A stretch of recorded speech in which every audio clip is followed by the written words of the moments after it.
Мәңгілік ел ұғымы қасиетті киелі, елжіретіп жаныңды иітеді жүйелі, тебіреніп бұл сөзге бабалардың әруағы, тереңдігі тарихтың ағытылар тиегі.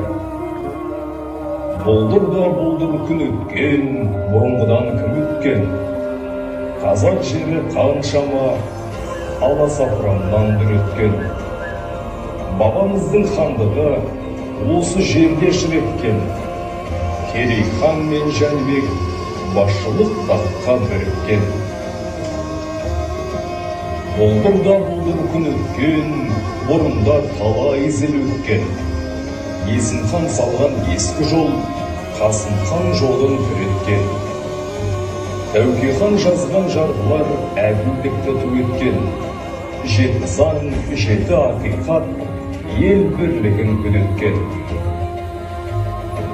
Алысып жауыз жоңғармен, азайып елден әлдермен, Әбілқайыр Ресейге аттанды алыс жолдармен.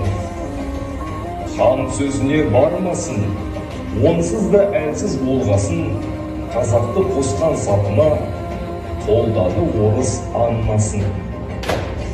Шайқаста жаумен түріткен, жазушы жырау жыр еткен Абылай ханның есімі айтылады жүрекпен. Осындай елде ұл өткен, болдыр күн өткен. Үш арыс бастап алашты, оян деп бізге үн өткен. Халқыңның жауы атанып, абақтыда күн өткен. Кеңестік одақ таралып, егемен ел боп тірекпен, шырқалғанда әнұран кеудемізде жігіттен.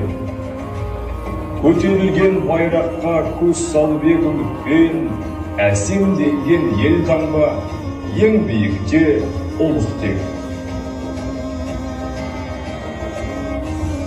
Қақ ортада Ақмола, Астана боп бой түзеткен, жайқалып тұр бүгінде, бәйтеректей біз еккен. Алдымызда болашаққа тартар жол, білім үшін күрескенде қамқор бол. Сенгендері сендірсеңдер бүлдіршін, еліңе сен қыран құстай қамқор бол. Қоңырау сыңғырла асыға, үн қосқан қиядан асуға, білім ал, еңбек ет, жас ұлан, өрле сен биік шың басына.